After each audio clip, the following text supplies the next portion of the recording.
मोक्ष का मार्ग कौन सा है? मोक्ष का मार्ग एक ही है, 2 या 3 या 4 ऐसा क्यों कहते हो कि स्पष्टतः उत्तराधीन सूत्रकार कहते हैं एस मकुत्ते पन्नतो जिणे वर्धन सिंह।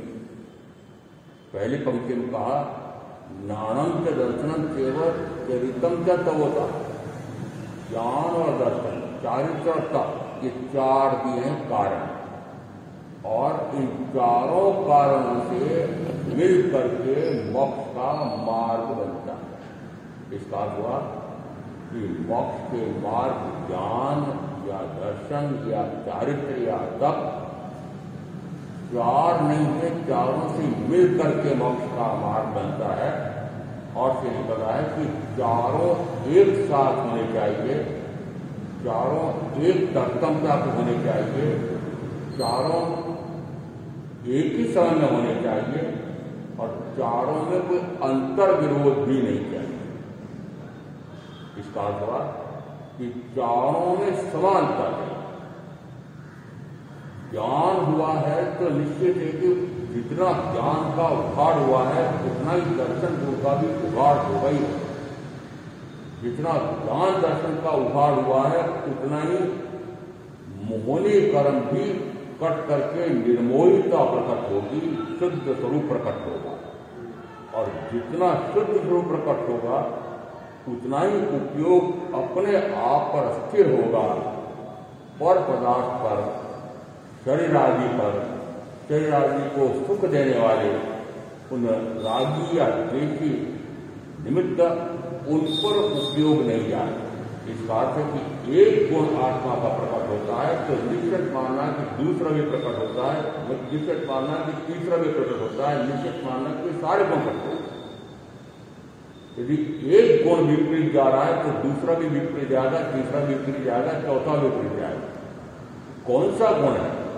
स्वयं स्वयं के गुण से अनभिज्ञ है। मैं मात्र गायक हूं, ज्ञान स्वरूपी हूं, ज्ञाता ही हूं।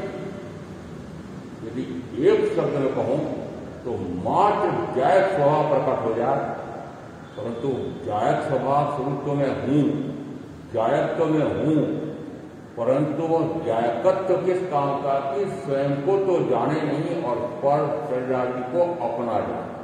तो गायकत्व भी सार्थक नहीं हुआ।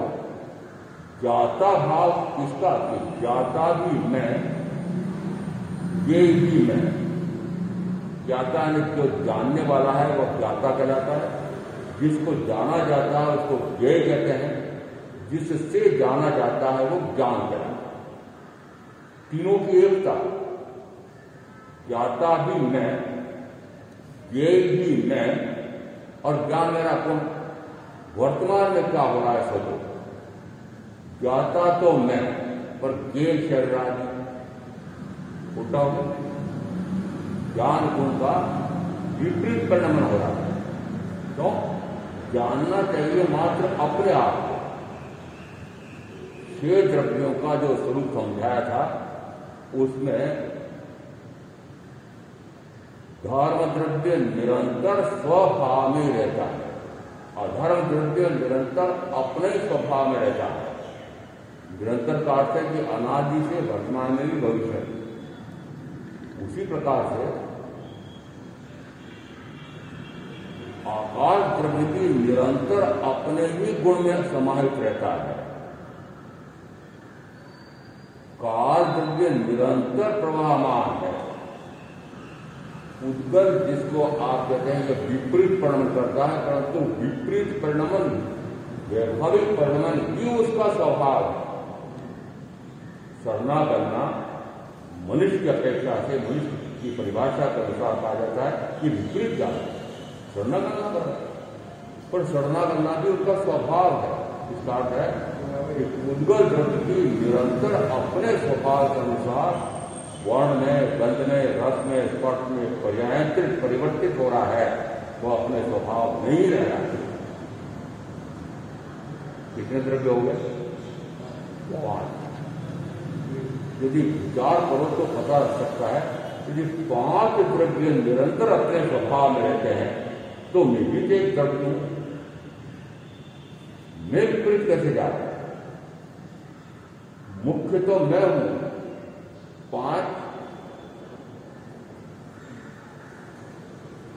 इस षड द्रव्यात्मक लोक में महत्ता किसकी? कल्पना करो इस समय पहले तो कहा जाता है कि भारत की खोज हुई। वास्को डी गामा एक छोटी सी नाव लेकर के निकला था कि भारत कहाँ है, भारत की खोज। बाद में मैंने जो इतिहास पढ़े हैं उसमें आया कि अमेरिका की भी खोज की, अज्ञात है ना, एक ऐसा देश जहां पर अपूर्व प्राकृतिक संसाधन भरे पड़े हैं, जितने अपूर्व जिनका मूल्य आंकना बड़ा मुश्किल है, ऐसे सारे प्राकृतिक संसाधन उस उत्तरी अमेरिका में, दक्षिण में भी होंगी, इस प्रकार के साधन भरे पड़े थे। मानो कि सोने चांदी के पहाड़ लगे हुए, हीरे पन्ने के पहाड़ लगे हुए, मानो जान दे रहा, परंतु यदि मनुष्य ना हो तो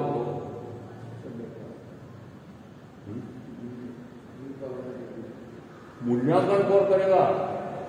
ये हीरा है कि कोयला है कि पत्थर है? मूल्यांकन करने वाला कौन? मनुष्य जीव।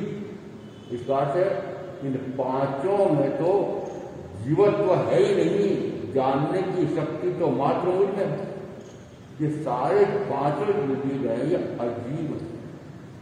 धोनी मानते हैं मैं पांचों से पूर्णतः भिन्न जीव द्रव्य, जो पांच से पूर्णतः भिन्न है, ये पांचों मिलकर के भी जानने की शक्ति, देखने की शक्ति, अनुभव करने की शक्ति तीनों में नहीं, पांचों में नहीं। जानने की, देखने की, अनुभव करने की शक्ति पांचों द्रव्यों की। जिस समय अमेरिका की खोज हुई और मुख्यतः इंग्लैंड के कुछ देशवासी जिन्होंने खोज की होगी, वो जैसे वहां पर जाकर बसे और कितने बसते कितने हो गए कि वहां पे जो काले लोग थे उन कालों को जो खदेड़ा और अपने आप का वहां पर साम्राज्य आधिपत्य स्थापित किया, तो अधिकांश का वहां कौन पहुंचे कि यूरोपवासी, ग्रेट ब्रिटेन के निवासी। और अंकन किसने किया कि यहां पर कितना धन है? आज अपेक्षा से कहा जाता है कि इस पृथ्वी पर जितने देश हैं उन सब देशों में सबसे अधिक प्राकृतिक संसाधन उत्तरी अमेरिका में है। और आज उत्तरी अमेरिका के लोगों ने उन प्राकृतिक संसाधनों की खोज कर करके, विद्वान कर करके और इतनी समृद्धि प्राप्त कर ली है कि पूरे विश्व का वह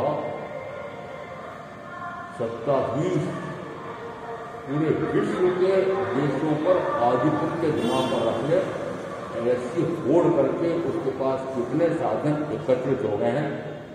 उन प्राकृतिक संसाधनों का उपयोग सकारात्मक रूप से हुआ है, ऐसा नहीं, नकार में भी हुआ है। तो कहा जाता है कि सर्वाधिक अस्त्र शस्त्र और आज क्या कहते हैं आणविक शस्त्र किसके पास? उत्तरी अमेरिका के पास। यदि आणविक अस्त्र शस्त्र बनाने वाले जिन राज्यों में ऐसे अस्त्र शस्त्र इकट्ठे हुए हैं, कहा जाता है कि इस पूरी पृथ्वी को 100 बार नष्ट किया जा सके इतने आणविक अस्त्र शस्त्र इकट्ठे कर रखे हैं। तो कहा जाता है यह मनुष्य बारूद के ढेर पर बैठा हुआ है। बारूद के ढेर पर है, जाने कब वह बारूद में आग लग जाए, युद्ध की आग लग जाए, महायुद्ध की आग लग जाए, तो इस पृथ्वी में तरह मात्र वही पृथ्वी नहीं है कि जहां पर मनुष्य है। ये सारे देश ये मानते हैं कि मात्र यही लोक है, ये विश्व है। क्या तीर्थंकर महाद्वीप का मात्र वर्तमान की 6 महाद्वीप रूप, 6 महासमुद्र रूप पृथ्वी यही है। तीर्थंकर महावीर ने केवल ज्ञान में जो पाया वह क्या पाया? इस लोक का स्वरूप बताने के लिए लोक निश्चित रूप से सीमित है और लोक असीमित है, परंतु सीमित होते हुए भी कैसा है इसका थोड़ा अनुमान करो। जम्मू द्वीप सबसे छोटा द्वीप, पूरा जम्मू द्वीप प्रगति पढ़ो तो पता लगता है कि मात्र ये 6 महाद्वीप रूप की पृथ्वी नहीं है। जम्बू द्वीप कितना बड़ा, इस तुलना में देखो परंतु अपेक्षा से कहा जाता है द्वीपों में जम्बू द्वीप सबसे छोटा, फिर उसके आसपास जो समुद्र है अन्य समुद्रों से वो सबसे छोटा। आगे विस्तार होता है कि अगला जो द्वीप होगा वह इस वर्तमान के जम्बू द्वीप से दुगना है। उसके बाद समुद्र वर्तमान के जम्बू द्वीप के आसपास का जो समुद्र है उससे अगला समुद्र दुगना है। और अब दुगना दुगना करते चले जाओ और अंतिम महासमुद्र स्वयंभू रमण समुद्र कहा जाता है। उसका माप लगाओ तो ऐसा लगता है कि कितना विस्तृत स्वयंभू महासमुद्र है, स्वयंभू रमण समुद्र। परंतु फिर भी क्या कहा कि असंख्यात द्वीप और असंख्यात समुद्र अनंतर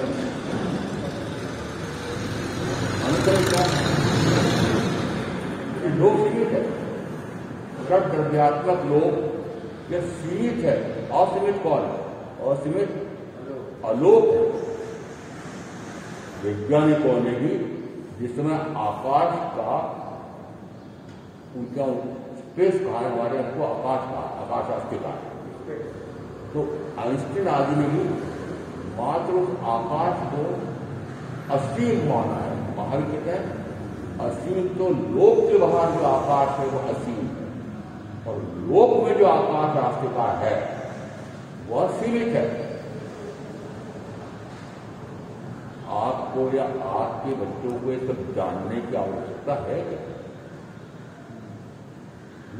क्या करने वाला जिनसे बातों को जानकर?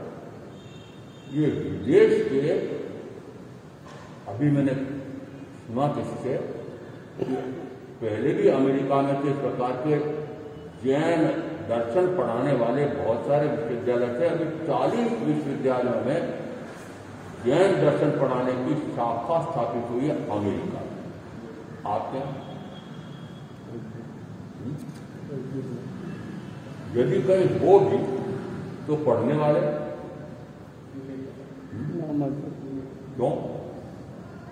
क्यों नहीं पढ़ाना चाहते कि जैन दर्शन को पढ़कर के रोटी मिलेगी क्या, भोजन मिलेगा क्या, 5 इंद्रियों को भोग मिलेगी क्या? मिलेगा 5 इंद्रियों को भोग मिलेगा क्या जैन दर्शन पढ़ेंगे तो? नहीं मिलेंगे क्या? नहीं मिलेंगे। वो किससे मिलेंगे? वो तो आंग्ल भाषा में अन्य विद्याएं पढ़ोगे तो उस विद्या से जो 5 इंद्रियों के भोग के साधन सुख सुविधाएं जुटाने का वह विद्या प्राप्त होगी। उस विद्या से आपको फिर लाखों करोड़ों का पैकेज मिलेगा। तो 5 इंद्रियों का खूब भोग भोगोगे। तो माता पिता ने भी बेटे बेटी का लक्ष्य ऐसे ही बनाया, और बेटे बेटी ने लक्ष्य कैसा बनाएगा? माता पिता ने जैसा बनाया। माता पिता नहीं भी बनाना चाहें तो वे जिन जिन के संपर्क में रहते हैं उन संपर्क में आने के बाद वो भी उसी प्रकार से बनना चाहते हैं।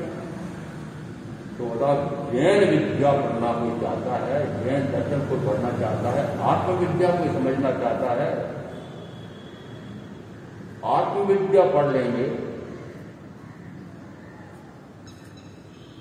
तो महाराज बताओ फिर परिवार कैसे चलेगा? आत्मविद्या से तो परिवार चलेगा नहीं। और आप सबको क्या चलाना? और आप पूछो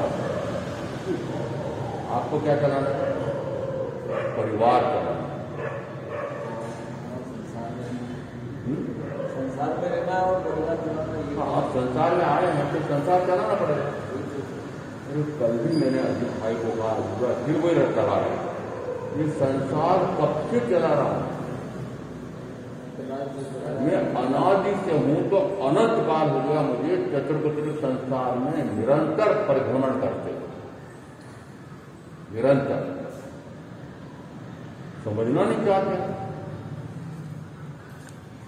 यदि अनंत काल से मैं परिभ्रमण कर रहा हूं, जन्म मरण का दुख पा रहा हूं, तो फिर वापस एक बात मैं निश्चित रूप से कहना चाहूंगा कि सिद्ध कितने हो गए?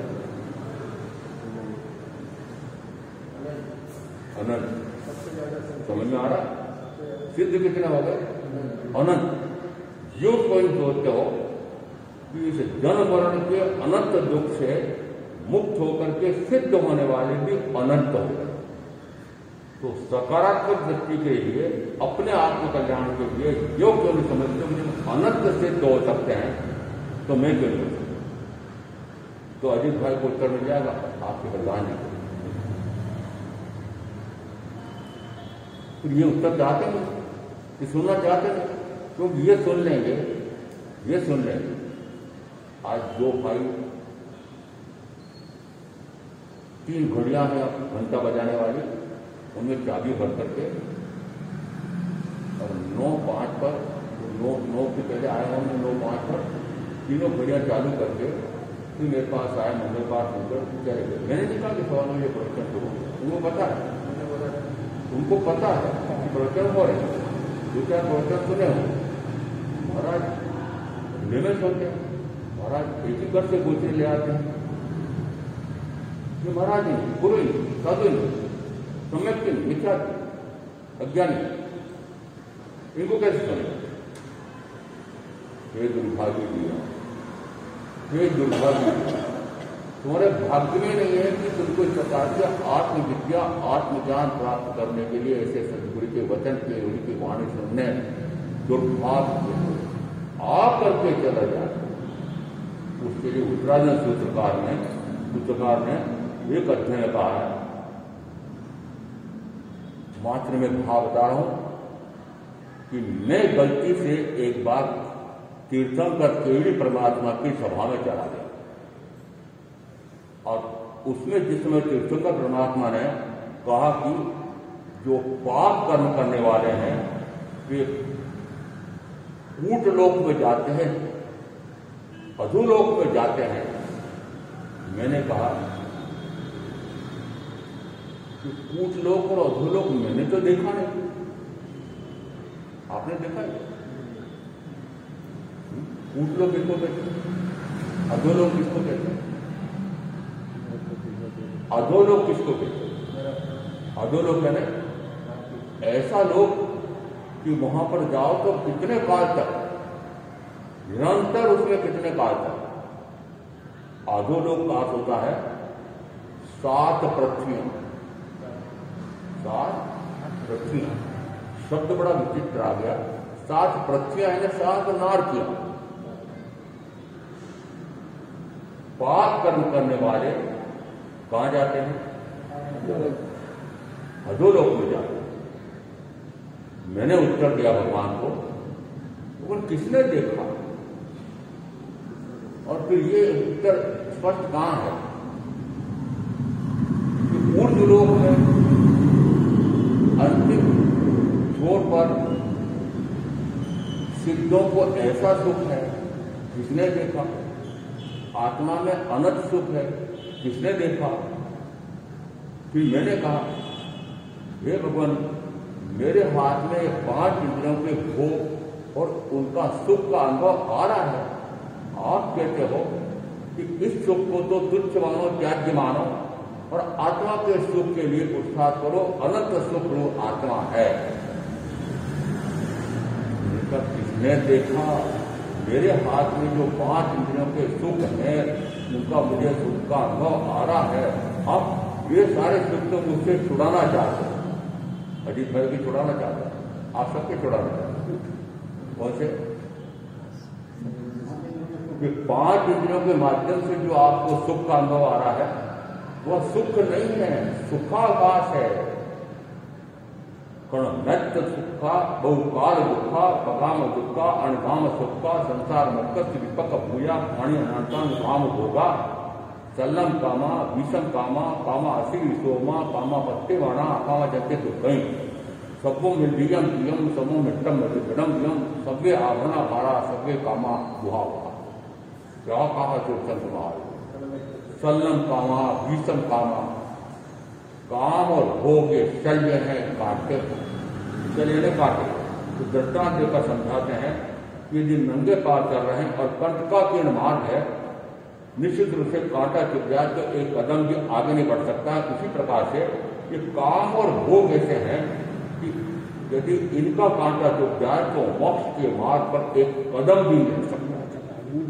सल्लम कामा, विषम काम। काम भोग विष है। विष का अर्थ क्या होता है? काम और भोग। ध्यान रखना, काम और भोग क्या है? 3 इंद्रियां तो कामी कही जाती है, 2 इंद्रियां भोगी कही जाती है। प्रारंभ करते हैं 3 इंद्रियों से। तो कर्णेंद्रिय, चक्षुरेंद्रिय, घ्राणेंद्रिय, इन 3 इंद्रियां, इनको तो कहा ये कामी है, और रसनेंद्रिय और स्पर्शेंद्रिय इनको कहा ये भोगी है। इंद्रियां कामी है, इंद्रियां भोगी है। ये परिभाषा कैसे आपने समझ ली? इंद्रियां कब काम करती?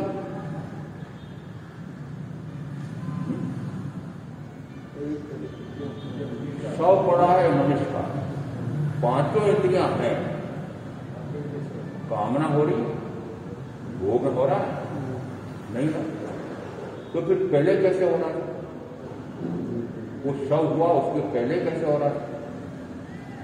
इस बात से कि आत्मा की सत्ता साथ में थी इस बुद्धर शरीर के, तो इन 3 इंद्रियों के माध्यम से आत्मा ही कामना करता है, और 2 इंद्रियों के माध्यम से आत्मा ही भोग भोगता है।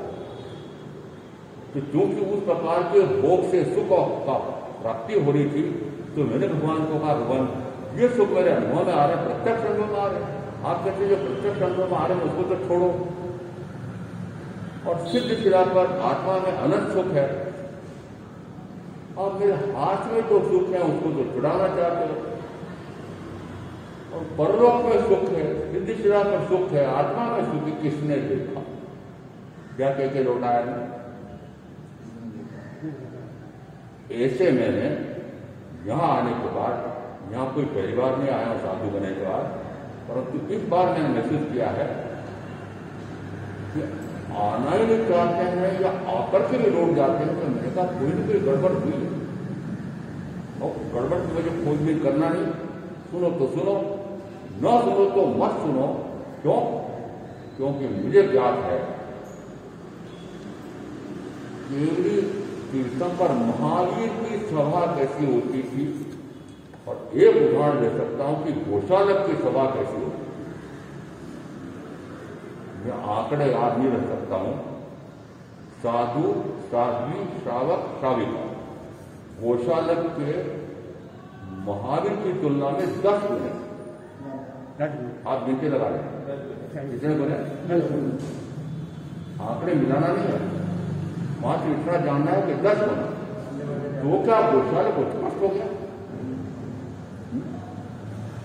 जिसकी सभा में अधिक संख्या होती हो, इस बात के लिए प्रवचनकार बड़ा विशिष्ट है, और जिसकी सभा में गिनती के लोग बैठते हों, वो प्रवचनकार दूर थे, उसको समझाना नहीं आता। अरे तत्व ज्ञान कौन सुनना चाहता है आज इस 5वें आने में, कलयुग में? क्यों? कि तत्व ज्ञान सुन लेगा, आत्मज्ञान हो जाएगा, आत्मदर्शन हो जाएगा, सम्यक हो जाएगी, तो भोगों में रस और रुचि नहीं ले पाएगा। भोगों में रस और रुचि नहीं ले पाएगा, ये दाम्पत्य संबंध में निर्वाह नहीं कर सकता। दाम्पत्य संबंध वो टूट जाएगा। और बताओ, जिस उदय मुनि की सभा में आने वाले भाई बहनों में वो दाम्पत्य संबंध से टूट जाए, कौन सुनना चाहेगा? सुनना चाहोगे? जिनकी गृहस्थी भी टूट जाए, बिगड़ जाए, ऐसे भी प्रवचन सुनना चाहोगे? जिसका व्यापार व्यवस्था वो ठप्प हो जाए, उसके प्रवचन सुनना चाहोगे? आज परीक्षा ले रहा हूं, मुझे ज्ञात है कि क्यों नहीं आते, यदि ये सारी बातें सुन लेंगे तो 5 इंद्रियों के भोगों में रस और रुचि कैसे देंगे? हमारा प्रवचन सुनने आऊं कि दुकानदारी करो, कि कारखाना चलाओ। कल अजीत भाई बम, इन्होंने भी मुझे पूछा था, अभी भी जोड़ दे रहे, तो कल प्रवचन सुन लिया, आज वापस आए हैं, पर अभी भी जोड़ दे रहे। क्या व्यापार व्यवसाय नहीं करूं क्या? क्या कमाई नहीं करूं क्या? क्या परिवार का पालन नहीं करूं क्या? और बताओ, मैंने सारे काम बंद कर दिए, मुझे पूछना तो मैं क्या उत्तर दूं? आप ही बताओ था कि मैंने यदि ऐसा मान लिया कि ये काम और भोग विष है, काम और भोग शल्य है, सल्लम कामा विषम कामा कामा असी विषोमा, कि काम और भोग आशी विष सर्प के जौहर के समान।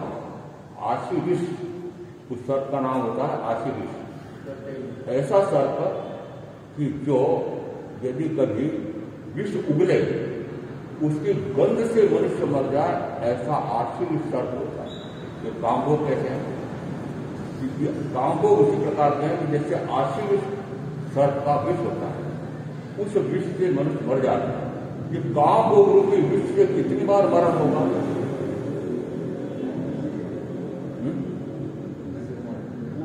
अनंत बार, बार बार जन्म, बार बार मरण। नरक में जाना पड़ेगा या स्वर्ग में जाना पड़ेगा या मोक्ष में भी जा सकते हैं। किसने देखा? वो किसने देखा ऐसा जिस समय आप या आपकी बेटे बेटी कहते हो, उस समय मैं कहता हूँ नास्तिक हो। क्या होता है? नास्तिक। और नास्तिक सबसे बड़ा अपराध, सबसे बड़ा अज्ञान। नास्तिक है ना, अपने स्वयं के अस्तित्व में ही विश्वास नहीं करता। मैं हूं, मैं हूं, मैं कौन और हूं कौन। ये जो मैं हूं अभी आपके निकल रहा है, वो कहां से निकल रहा है? जहां से निकल रहा है वही मैं। मुद्दे को टटोला जरा, मैं हूं निकल रहा है, निकल रहा है, जान रहा है, देख रहा है, कोई क्रिया प्रतिक्रिया कर रहा है। कि जानने वाला देखने वाला कौन है? निश्चित मानो कि जानने वाला देखने वाला कोई था उसके साथ, उस पौधगलिक शरीर के साथ। वो चला गया और वो शव पड़ा हुआ है, तो अब वो शव है, पांचों इंद्रियां हैं, परंतु कोई भी इंद्रिय कार्य नहीं कर रही है। इसका अर्थ है कि इंद्रियां जिसको कहा कि कामी है, ये भोगी हैं, तो कामी और भोगी मात्र इंद्रियां कामी भोगी है। और इंद्रियों की सत्ता से कुछ कार्य नहीं हो सकता जब तक कि आत्मा की सत्ता साथ में ना हो। इसका अर्थ है कि आत्मा की सत्ता है तब तक इस प्रकार से काम और भोग चल रहे हैं। और निश्चित मानना, यदि सूत्रकार करें तो सूत्रकार कौन है? सूत्रधर कौन है? सूत्र का निकला कैसे वो सूत्र? तो अपने वाणी से निकला, और उस वाणी को गणधरों ने संकलित किया। गुरु शिष्य करते करते वो स्मरण में रखा गया। निर्वाण पश्चात 980 से 993 में हमारे उन आगमों को शिथिल किया गया और लिपिबद्ध किया। तो आज वर्तमान में हमारे पास प्रमाण क्या है? अब उन आगमों में आया है सल्लम कामा विषम कामा कामा असी विषोमा कामा पत्ते माना, कि जो काम भोगता है वह भी निश्चित रूप से कर्म का बंद करके दशरथ में जाता है, अधोलोक में जाता है, नरक में जाता है। और जो काम भोग नहीं भोगता है परंतु भाव में भोग पड़ा हुआ है, भाव में भोग पड़ा, वो काम भोग भोग नहीं पाता है। उसका कारण क्या है? बूढ़ा हो गया, रोगी हो गया, वो अंग रोगी हो गया, अपंग हो गया, या साधन ही नहीं, अब भोग नहीं पा रहा। पर भोग का भाव तो हो रहा है, भोग का भाव तो हो रहा है। इस गाथा में अंतिम भाग में कहा अकामा जल्दी डूब गई कि न भोगते हुए भी वह कर्म का बंद कर। क्यों? कि सशरीरी भोग नहीं पा रहा है, वास्तव में इंद्रिय से भोग नहीं पा रहा है, परंतु भाव में भोग बसा हुआ है, भाव में भोग बसा हुआ है।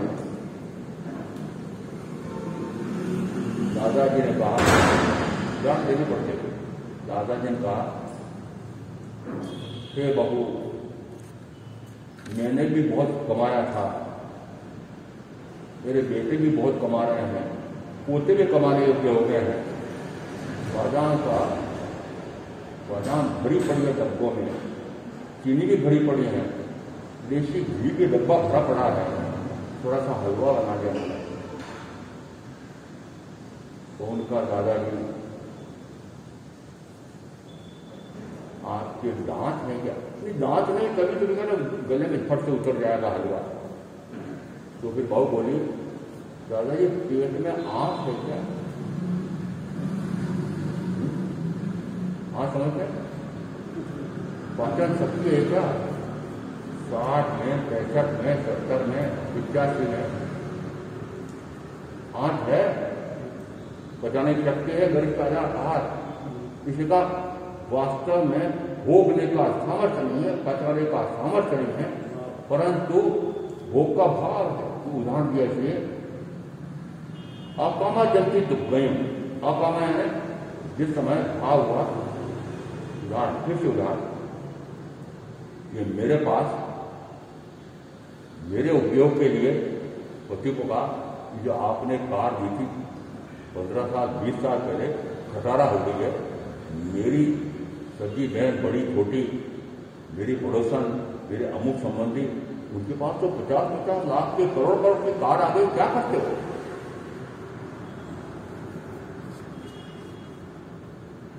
वो 1 करोड़ की कार का भोग चल रहा है क्या?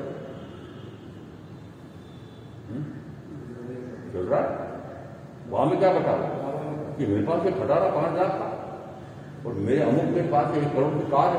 अब 1 करोड़ की कार में आ जाए तब तक वहां में उसका भोग चल रहा है। तो मुझे तृष्णा कैसी गिरा है?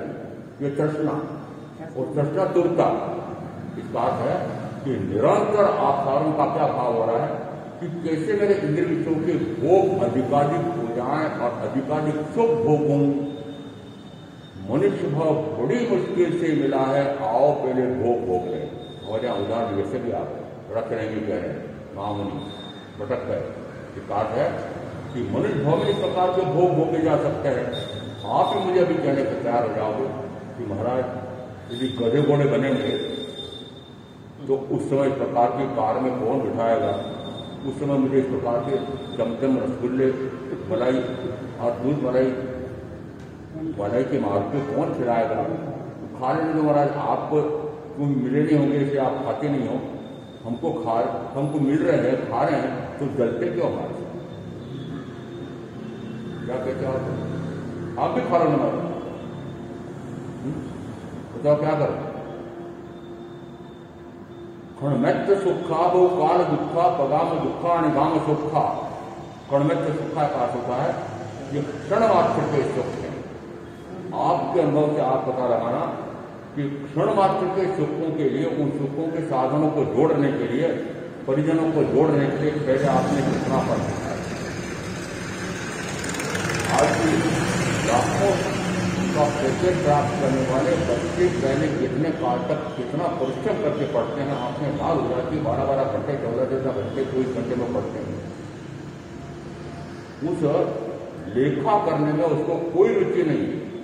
जो इस प्रकार के ये चार्टर्ड अकाउंटेंट का पाठ्यक्रम कर रहे हैं, उनको कोई लेखे में रुचि नहीं है। मैं तो पता है, मैंने भी वाणिज्य लिया था, मुझे कोई रुचि नहीं आती थी, परंतु ये पक्का है अगर इनकम हो जाऊंगा तो नौकरी अच्छी मिल जाएगी। आज मानते हैं लोग कि सीए हो जाऊंगा तो पैकेज बड़ा, लाख रुपये 1.5 लाख रुपये 2 लाख रुपये महीने का मिल जाएगा। इससे पढ़ रहा है, उद्देश्य क्या है? उद्देश्य क्या आज के पढ़ाई? खूब बढ़िया पैकेज मिलेगा, खूब अच्छी आमदनी हो जाएगी और खूब भोग होगा। तो उसके लिए पहले कितना परिश्रम करना पड़ा? तो कहा क्षणमेत्य सुख का, उस क्षण मात्र के सुख के लिए पहले कितना कष्ट उठाता है, सुख भोगते समय भी कष्ट उठाता है। इसकी व्याख्या आप जानो, ऐसा कैसे होता है? उसका भोग भोगना उस समय भी दुखी, क्यों? क्योंकि संतुष्टि तो हुई नहीं, और अधिक अच्छा मिले, अधिक भोगों, ये भाव है। तो जब तक वो अधिक न मिले तब तक असंतुष्ट रहता है, फिर वो तृष्णा हो, फिर भोग करके वापस जो कर्म मांगे, पूर्व में जो भोगों को प्राप्त करने के लिए साधनों को जटाने के कर्म मांगे, वे कर्म वापस दुखी करेंगे। इसे कहा क्षणगत सुखा बहुकाल दुखा पगा दुखा निगाम सुखा। कि जो सुख प्राप्त कर रहे हो अभी 5 इंद्रियों के माध्यम से, ये क्षण मात्र के सुख हैं, बहुत काल तक दुख देने वाले हैं। दूसरी पंक्ति में कहा है क्षणगत सुखा बहुकाल दुखा पगाम दुखा निगाम सुखा संसार मोक्ष से विपक्ष भूया। ये संसार चतुर्थ संसार में को भटकाने वाले हैं और मोक्ष से विमुक्त करने वाले हैं ऐसे पाप। सबको में नियम नियम सबो नटम विरंगम सबे आभरण खारा सबे कामात भाव। ऐसा लगना लगे कि जो विश्व में, जिस संसार में, जो पारिवारिक वातावरण में जो इस प्रकार से हो रहे हैं, क्या हो रहे हैं, नाटक हो रहे हैं, गाने हो रहे हैं, पता नहीं क्या क्या हो रहा है। सब का क्या कहा है, सबको बिल्बियम दियम, जिस समय गीत विलाप तुल्य लगने लगे, सबको बिल्बियम दियम सबो नट विडम्बियम, सारे नाटक विडम्बना तुल्य लगने लगे। सबको बिल्बियम दियम सबो नट विडम्बियम सबके सारे भाव दुख पूर्वक लगने लगे। और जिस समय ये सारे विश्व तुल्य लगने लगे, सब कामा सबो विद्यम यम समम नटम विडम्यम सभ्य आभरणा भारा, ये सारे आभरण अलंकार भार तुल्य लगने लगे। तो मानना की ज्ञान प्रकट हुआ, तो मानना की ज्ञान प्रकट हुआ। क्यों? क्योंकि ज्ञान के प्रकाश में ये सारे नाटक लगेंगे, विडंबना लगेगी। ये आभरण, आभरण क्या, सोने और चांदी। उदाहरण दे रहा हूं, मैडम साहब जो भी नाम हो, जिस समय शोक हुआ, आज बाजार खरीद में करने जाते हैं, फल सब्जी में लेने जाते हैं, एक ठेला लिया, ठेले का भार हो सकता है 50-100 ग्राम का भार होगा, साथ में एक नौकर चल रही है, वो भार तो नौकरानी को घटा दिया और स्वयं उसके गहने का भार 1-1.5 किलो गहने हुए है। उसको कहा कि ऐसे जिसमें अलंकार भी भार तुल्य लगने लगे, वो अलंकार भी कंकर लगने लगे, हीरा भी वो कंकर लगने लगे, तो मानना कि सम्यक का प्रकाश हुआ। समझ आ रहा? अब ये बातें सुन करके आपकी घर और दृष्टि चलेगी। जो नहीं आते हैं उसका कारण मुझे मात्र ये लग रहा है कि उदयबनी के प्रवचन, ये महावीर के प्रवचन सुनकर के तो घर दृष्टि तो नहीं कर सकते, वो कर सकते हैं। महाराज आपको पता नहीं है, तीर्थंकर महावीर के ऐसे ऐसे श्रावक भी हुए हैं कि 12 करोड़ सोने का धन था और एक महाशस्त्र नाम के उनके ऐसे भी भक्त श्रावक थे कि जिनके 24 करोड़ पायली सोना, 12 करोड़ सोने का अर्थ होता है 12 करोड़ स्वर्ण मुद्रा। एक स्वर्ण मुद्रा की कीमत 50-60 हजार, और 12 करोड़ स्वर्ण मुद्रा, इतना धन आनंद चावल।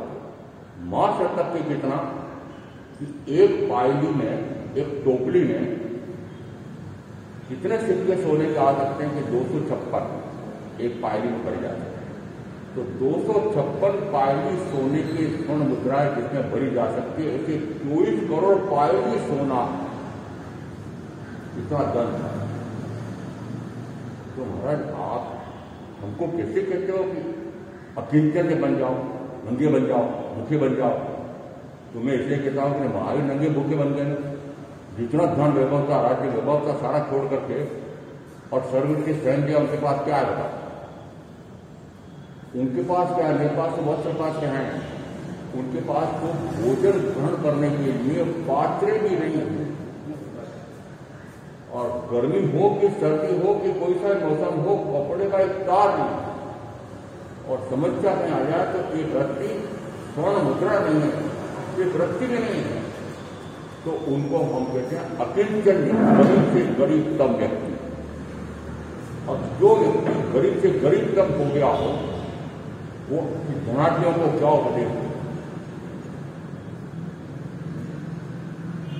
और मैं कह सकता हूं, अभी मैंने जो वर्णन किया है कि कितने करोड़ सोनैये का स्वामी, कितना उदाहरण कहा दे दिया, 24 करोड़ पायली सोना।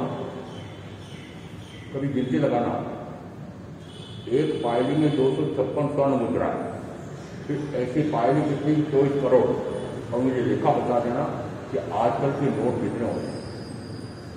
इतना धन मां शतक के बाद, और कुछ वर्षों बाद नंगा हो, भूखा हो। क्या हो गया? नंगा भूखा हो गया। वो सारा धन और वैभव, परिवार, कारोबार, सबका परित्याग करके एकांत में आत्म साधना करने के लिए निकल गए। अब बताओ, आप कहते हो महाराज साहबों को तो करोड़पति हो सकते हैं, ऐसा होना चाहिए।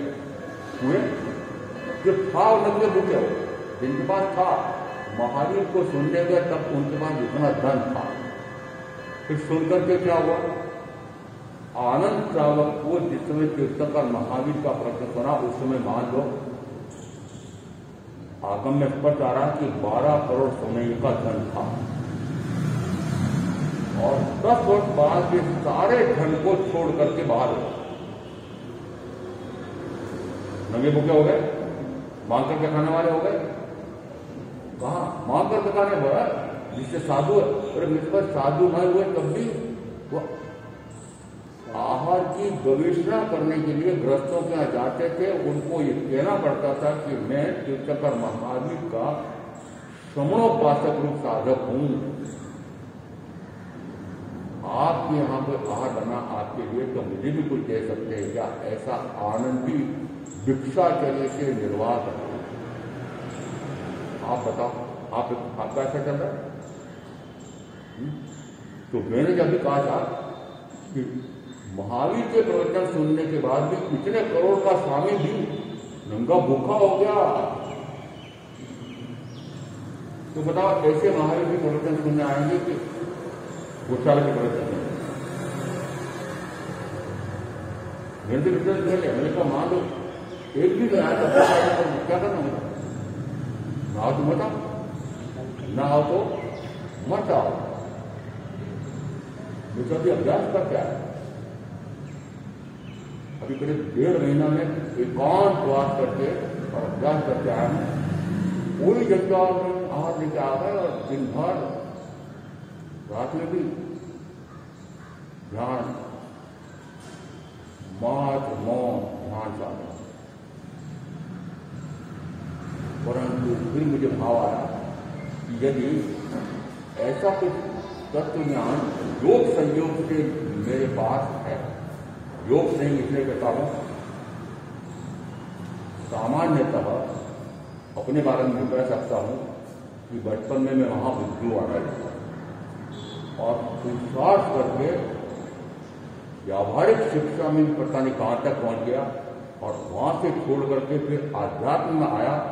तो मैं कह सकता हूं कि इतने शास्त्रों का, इतने ग्रंथों का पारायण करके और इतने बड़े बड़े ग्रंथ लिख डाले, तो कुछ न कुछ तो जनावरणी काल का अक्षम हुआ होगा, तब इस प्रकार का हुआ होगा। और इस प्रकार के ये जो तात्विक आगमिक व्याख्या रूप प्रवचन है, ये आते कहां से हैं? और अब थोड़ी सी तुलना अपने से भी करना, इस उम्र में भी इस प्रकार का ग्राह्य शक्ति भी, स्मरण शक्ति भी, अभिव्यक्ति शक्ति, इसे कहता हूं योग संयोग से यदि इस प्रकार का कोई प्रवचनकार मिला है, ऐसे प्रवचन मिल रहे हैं, दुर्भाग्य जीवों का मैं क्या कहूं, सुन लो ऐसे प्रवचन, इस प्रकार की तात्विक व्याख्या आप कितने आगम पर डालो, आपको समझ में आएगा। यदि आगमों को खूब खोज करके आपको बना बनाया हलवा आपको दे रहा हूं, वो भी नहीं कर खाना चाहते। उन्हीं माध्यमों को ये सारे तात्विक विवेचन बड़ी मुश्किल से निकाले होंगे, कितना खोजा होगा, तब इस प्रकार के ग्रंथ लेके जाके तब इस प्रकार के प्रवचन होते। निश्चित मानना कि आप स्वयं अपनी साधना के लिए इन आत्मों को खोज करके आपके उपयोग की खोजना चाहोगे तो बहुत मुश्किल आपको मिलेगी। क्रिया को पा सकते हैं, क्रिया को पा सकते हैं। निश्चित बात है कि जितनी तप रूप क्रिया, त्याग रूप क्रिया, प्रत्याख्यान रूप क्रिया, क्रिया कठोर खूब हो सकते हैं और तोता ज्ञान भी खूब हो सकते हैं। तोता ज्ञान समझते हैं? तोता ज्ञान को, तोता ज्ञान को, पोथा ज्ञान को, तोते को जो रटा दो वह रट लेता है। ऐसे आपने भी साधुओं ने कहा कि आगमों की गाथाएं रटो, आगम रटो। क्या बनाया? खोखड़े रटो, तोता ज्ञानी बनाया। और प्ररूपणा कैसी की? मैंने भी सुनी है, ऐसा मत समझना मैंने नहीं सुनी। देखो भाई, हमारे आगम प्राकृत में है और प्राकृत में पढ़ते हैं तो ही निर्जरा होती है। प्राकृत में पढ़ते हैं तो निर्जरा होती है। इसलिए मूल पढ़ो, हिंदी अनुवाद मत पढ़ो। क्या मत पढ़ो? मूल पढ़ो। इसलिए ऐसे ऐसे ग्रंथ छपे हैं, 500 पृष्ठ के ग्रंथ ऐसे छपे हैं कि बड़े बड़े अक्षरों में सारे मूल गाथाओं का संकलन कर रखा है। और क्या पकड़ाया? मूल गाथाओं का ग्रंथ पकड़ाया।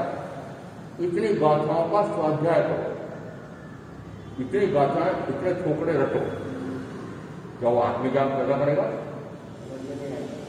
एक उदाहरण दे सकता हूं। अभी मैंने जो गाथाएं कही उसके साथ पर रागो या दोषों के कम्म बीजम, कम्मम के मोहब्बत भूम रहती, कम्मम के जाई मरणक मूलम, दुखम की जाई मरणक रहती। वर्णोच्चार के लिए परिचर्चा भी रहा है भागना, जो झाय जपाणम परिसमाय अभे कच्चा। दो गाथाएं की आपको और प्राकृत बोल दी मैंने। जरा कोई भी इन गाथाओं को एक बार बोली भी, एक बार और बोल देता। रागो या दोषों की कम्म बीजम, कम्मम के मोहब्बत भमम महती, कम्मम के जाय मरणक मूलम, दुखम की जाय मरणम महती। आपके 4 साल 5 साल के बेटे या बेटी को दादा या दादी ने महाराज के कहने के कारण से गाथा रखा। एक जगह है, गोटा में आहार लेने गया, आहार पूरा आहार ले लिया मैंने और दादा खड़े थे, बेटे को आगे किया और वो प्राकृत की पार्टी, प्रशिक्षण की पार्टी बोले, सामाजिक की पार्टी बोले, मुझे रोक दिया। मेरे को मुझे नहीं सुनना, मुझे नहीं सुनना। और मैंने कहा किसने रटाई?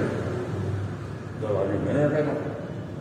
मैंने कहा इस रट्टू तोते को आपने पढ़ा तो दिया है, वहां पता है?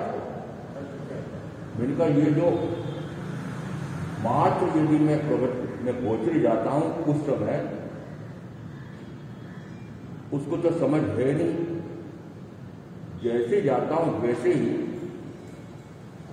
दादा या दादी कहते हैं महाराज को वंदना कर, और वंदना समझता नहीं है। बहू आगे आई, touch head, touch head, head head, जो तुम्हारा हेड है वो टच फीट, टच फीट। वो क्या बोलते कि तेरा माथा इनके चरणों में स्पर्श कर। जो इस प्रकार की भाषा अंग्रेजी वाली घर में भी बोली जाती है और ऐसे विद्यालय में पढ़ाया जाता है कि वो तय करते हैं, बेड में प्राचार्य तय करते हैं कि तुम घर में भी इससे अंग्रेजी में ही बोलो। जब ऐसी पीढ़ी आपके यहाँ भी हो गई है, उसको ये प्राकृत की गाथा है, प्राकृत की पार्टी प्रतिपन्न की सामायिक की रटा करके क्या करो? बताओ क्या उससे उसका काम हो जाएगा? कि किसी प्रकार की सामायिक की पार्टी रटी हुई है और ये रटी हुई पार्टियां ले करके आप सामायिक करोगे, प्रतिपन्न कर दोगे। भाव आपको पता नहीं, भाव को पता नहीं। क्या उस बेटे को 7 साल का 6 साल का बच्चा और थोड़ा काम हुआ, पत्र पत्रिकाओं में छपा एक 7 वर्ष के बच्चे ने संवत्सरी के दिन प्रतिकोण करा, प्रतिभाशाली बच्चा, और फिर उसको पुरस्कार जगह जगह उसका नाम छपा गया। क्या छपा गया? 7 वर्ष का बच्चा संवत्सरी के दिन प्रतिकोण करा रहा है, इतनी शुद्धता से करा रहा है, सब शुद्ध बोल रहा है, और वह आंग्ल भाषा में सारी पढ़ाई करने वाला जिसको हिंदी शब्द का अर्थ नहीं आता, इसका हिंदी जानते ही, अभी जैसे मैं उदाहरण दिया, हिंदी जानते ही। आपकी सबसे छोटी कक्षा होती है शिशु वर्ग, शिशु वर्ग से उसको अंग्रेजी नहीं पढ़ाया गया, अंग्रेजी के विद्यालय, और अब उसको प्रतिकोण रटा दिया, उसने समझे हुए प्रतिकोण दिया, बड़ी प्रशंसा। बताओ क्या होगा? अब बताओ तोता ज्ञान है कि नहीं? क्या इस प्रकार के तोता ज्ञान से मुक्ति हो जाएगी ना? यदि उसको पता नहीं लगा, भाषा का अर्थ है कि राग और द्वेष के कर्म के बीज हैं, कि मोह के कारण से होते हैं, और मोह के कारण से कर्म होता है, और कर्म से जन्म मरण है, और जन्म मरण भी दुख है। ये गाथा दूसरी बचे गाथा में सबको मिल दी, कोई भी गाथा नहीं, यदि उसका अर्थ तो आपको पता नहीं। नानस सर्वस्व प्रकाश बनाए, अन्नान्न मोहस्व विजय जनाए, रागस्व दोष से शब्द कहना, एकंत शोकम समवे मक्खम। अब ये गाथा या इस प्रकार की गाथा 100 गाथा 500 गाथा रटा है। आप में से कोई बता दो, नानस सर्वस्व प्रकाश बनाए, अन्नान्न मोहस्व विजय जनाए, क्या गणेश जी बताओ ना? आदि तो बहुत समय करते प्राकृत की पार्टी कुछ राजा करते, अरे करते। नानस से सर्वस्व प्रकाश ज्ञान है, ज्ञान का सर्वस्व प्रकाश हो जाए, सर्वथा ज्ञान का प्रकाश हो जाए। नानस से सर्वस्व प्रकाश बनाए, अन्नान्न मोहस्व विजय जनाए। अब ज्ञान पूर्वक होने वाला वह मोह, वह विवर्जित हो जाता है, छिन्न भिन्न हो जाता है, विपरीत करने।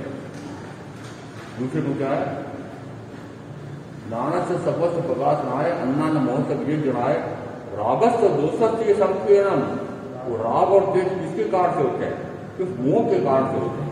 जब मोह छिन्न भिन्न हो गया, विवर्जित हो गया, तो राग और द्वेष ये भी सूख जाते हैं और एकात्मिक सुख प्राप्त होता है।